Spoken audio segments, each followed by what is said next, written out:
इस वीडियो में हम कंडीशनल सेंटेंसेस के पार्ट 2 में इफ के कुछ प्रमुख प्रयोगों को हम देखेंगे। अगर वाक्य से संभावना हो, पॉसिबिलिटी हो, तो इफ वाले वाक्य के बाद सब्जेक्ट के साथ मे या माइट का प्रयोग होगा विल शैल के स्थान पर। मतलब आप देखते थे कि इफ वाला वाक्य सिंपल प्रेजेंट में तो दूसरा वाक्य विल या शैल लगता था। इफ वाला वाक्य सिंपल पास्ट में तो दूसरे वाक्य में वुड लगता था। इफ वाला वाक्य पास्ट परफेक्ट में तो दूसरे वाक्य में वुड हैव लगता था। अब इफ वाले वाक्य के बाद जो दूसरा वाक्य आ रहा है उसमें भिन्न भिन्न जो है सो मॉडल का प्रयोग हम कर सकते हैं। तो संभावना में निश्चित रूप से मे माइट का प्रयोग होगा। इफ इट रेन्स, यदि वर्षा हो जाती है तो the students may not come for class, तो छात्र जो है सो क्लास के लिए नहीं आ सकते हैं, ऐसी संभावना है। यहाँ पर संभावना व्यक्त कर रहा है। तो देखिए अगर संभावना 50% है तो मे का प्रयोग करते हैं और 10% अर्थात न के बराबर संभावना हो तो माइट का प्रयोग करते हैं, जो मॉडल में हमने पढ़ाया है। अगला इफ का प्रयोग आप देखें कि इफ वाले वाक्य के बाद जो आने वाले वाक्य हैं उनसे अनुमति, परमिशन व्यक्त हो तो विल शैल के स्थान पर मे का प्रयोग होगा, क्योंकि मे के प्रयोग से अनुमति ली जाती है। जैसे if you finish your work, यदि तुम अपना काम समाप्त कर लेते हो, यू मे गो होम, तो तुम घर जा सकते हो। मतलब तुम्हें घर जाने की अनुमति है यदि तुम अपना काम समाप्त कर लेते हो। इफ वाले वाक्य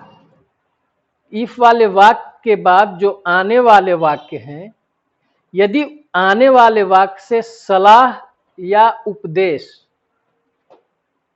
व्यक्त हो, क्या व्यक्त हो? सलाह या उपदेश व्यक्त हो, तो विल या शैल के स्थान पर शुड या मस्ट का प्रयोग कर सकते हैं।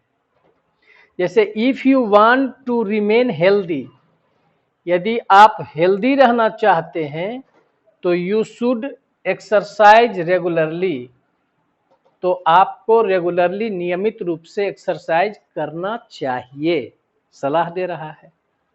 If you do not know him, यदि तुम उनको नहीं जानते हो, कोई दरवाजे पर खड़ा है, दरवाजा तुम बंद कर किए हुए हो और जो व्यक्ति बोल रहे हैं उस व्यक्ति को यदि तुम नहीं जानते हो तो क्या कहता है? If you do not know him, उस व्यक्ति को नहीं जानते हो, you must not open the door, तो यह उपदेश दे रहा है कि तुम्हें दरवाजा अवश्य नहीं खोलना चाहिए। जो व्यक्ति बाहर खड़ा है उसको पहचान नहीं रहे हैं तो वैसी परिस्थिति में दरवाजा नहीं खोलना चाहिए, यह एक उपदेश है। If you have to learn English, यदि आपको अंग्रेजी सीखना है तो you should study this book, तो तुम्हें इस किताब का स्टडी करना चाहिए, एक सलाह के रूप में है। तो सलाह या उपदेश देता है, तो इफ वाले वाक्य के बाद जो आने वाले वाक्य हैं उस वाक्य में से विल या शैल के स्थान पर आवश्यकता अनुसार आप शैल या मस्ट का प्रयोग कर सकते हैं। ठीक है। अगला प्रयोग कहता है कि इफ वाले वाक्य के बाद आने वाले वाक्य से शिष्टाचार संबंधित निवेदन करना हो तो कुड या मे का भी प्रयोग किया जा सकता है आवश्यकता अनुसार। जैसे है कि इफ यू मीट हिम, यदि आपको उनसे मुलाकात होती है तो कुड यू टेल हिम, तो क्या आप उन्हें बता सकते हैं टू कॉल मी अप, कि मुझे वो याद करें। तो उनको आप क्या बता सकते हैं कि मुझको याद करें, ताकि मुझे फ़ोन करें या मिलने के लिए समय दें। If you come to Delhi, यदि आप दिल्ली आते हैं तो वुड यू, देखिए रिक्वेस्ट है, would you come to meet me, तो क्या आप कृपया मुझसे मिलने के लिए आएंगे। तो रिक्वेस्ट वाले वाक्य में मैंने निवेदन जो किया रिक्वेस्ट के रूप में, एक शिष्टाचार के रूप में, तो उसमें कुड का भी प्रयोग कर सकते हैं और वुड का भी प्रयोग कर सकते हैं। इसको हमने मॉडल ऑक्सिलरी वर्ब में इसका मैंने व्यापक रूप से प्रयोग बताया है। इफ वाले वाक्य में प्रेजेंट कंटिन्यूअस टेंस का भी प्रयोग किया जा सकता है। प्रेजेंट इनफिनिट में तो होता ही है, प्रेजेंट कंटिन्यूअस में भी किया जा सकता है। कैसे, आप वाक्य देखें।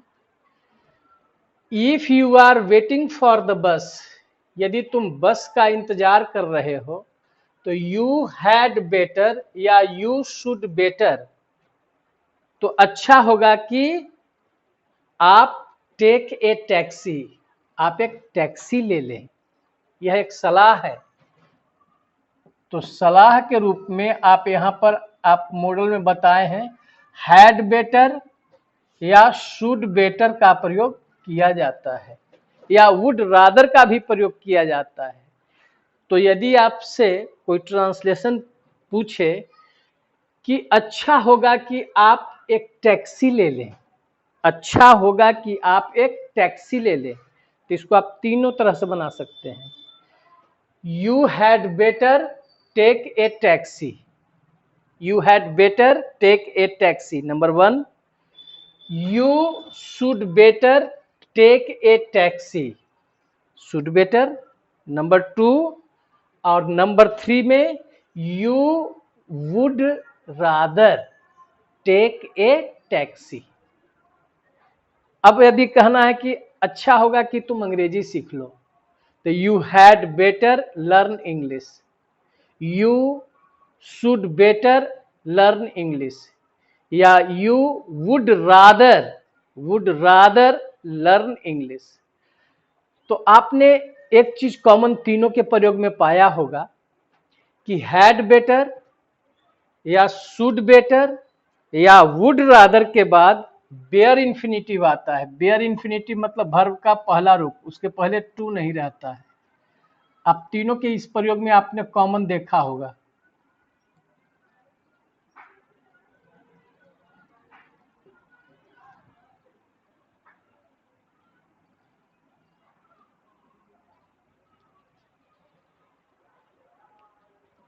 अच्छा होगा कि राम पटना चला जाए, सलाह दे रहा है।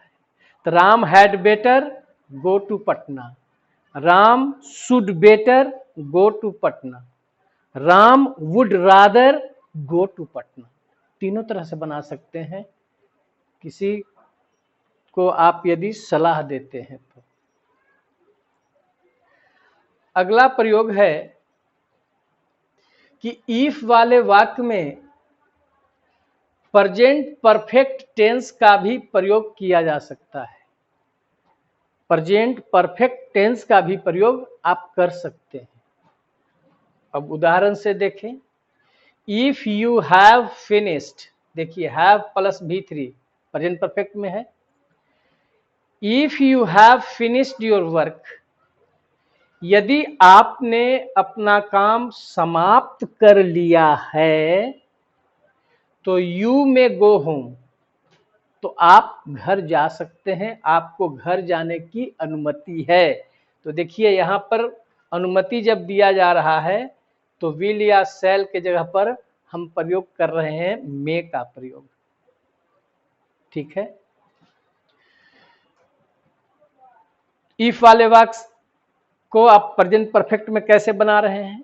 If they have bought tickets, यदि उन लोगों ने टिकट खरीद लिया है। If they have bought tickets, यदि उन लोगों ने टिकट खरीद लिया है, तो they will surely go to see the movie, तो वे लोग श्योरली मतलब निश्चित रूप से मूवी देखने के लिए जाएंगे, निश्चित रूप से मूवी देखने के लिए जाएंगे।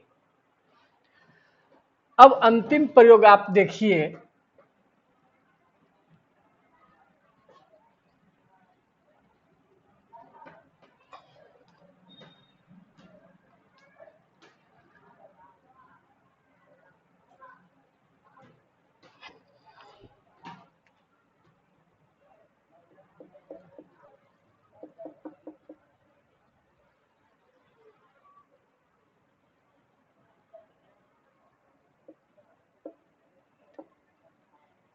यदि तुम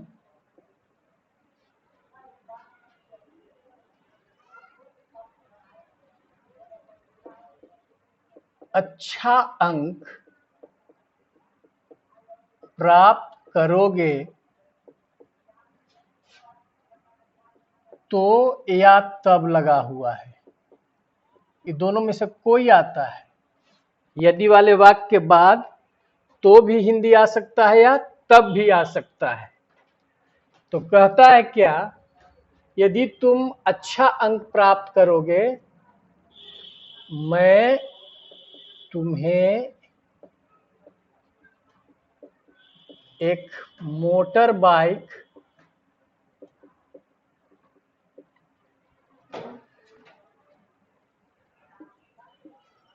खरीद दूंगा। मोटर बाइक मतलब मोटरसाइकिल होता है। तो देखिए इफ अलावा फ्यूचर में है, तो मोटर बाइक खरीदना निर्भर करता है किस पर, यदि तुम अच्छा अंक प्राप्त करोगे, तो यह आपका पहला कार्य है। तो आपको बताए हैं कि पहला कार्य को कभी भी फ्यूचर टेंस में नहीं बनाएंगे, उसे सिंपल प्रेजेंट में बनाएंगे और उसी के साथ कनेक्टर जुड़ करके आता है। तो क्या कहेंगे, if you get good marks, अगर तो है तो कॉमा का प्रयोग करें और तब है तो देन का प्रयोग करें, इसको याद रखना है। तो रहे तो सिर्फ कॉमा और तब रहे तो देन का प्रयोग करना है। I shall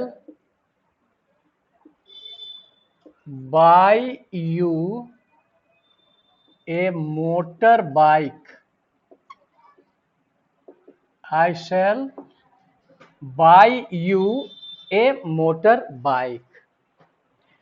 अब इसमें देखिए ये आपका वर्ब है, तो यह कैसा वर्ब है, ट्रांजिटिव की इंट्रांजिटिव।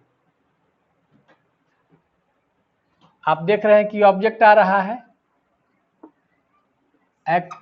दो ऑब्जेक्ट है इसमें, यह निर्जीव है, यह निर्जीव है, तो इसका मतलब यह डायरेक्ट ऑब्जेक्ट है, और यह सजीव है तो यह एक इनडायरेक्ट ऑब्जेक्ट है, इनडायरेक्ट ऑब्जेक्ट है। तो इसका मतलब कि बाय कौन सा वर्ब हुआ, ट्रांजिटिव। आपको वर्ब में बताए थे कि ट्रांजिटिव दो प्रकार के होते हैं, मोनो और डाई। तो इसके साथ आप देख रहे हैं कि दो जो है सो ऑब्जेक्ट आ रहा है, तो इसका मतलब इसके साथ डाई ट्रांजिटिव है, इसके साथ यह डाई ट्रांजिटिव है। डाई ट्रांजिटिव का मतलब जिसके बाद दो ऑब्जेक्ट का प्रयोग हो। तो आप इसमें स्ट्रक्चर देखिए, इसमें बताए थे वर्ब में आपको कि यदि सजीव और निर्जीव दोनों ऑब्जेक्ट आते हो तो पहले रखा जाता है सजीव और उसके बाद निर्जीव।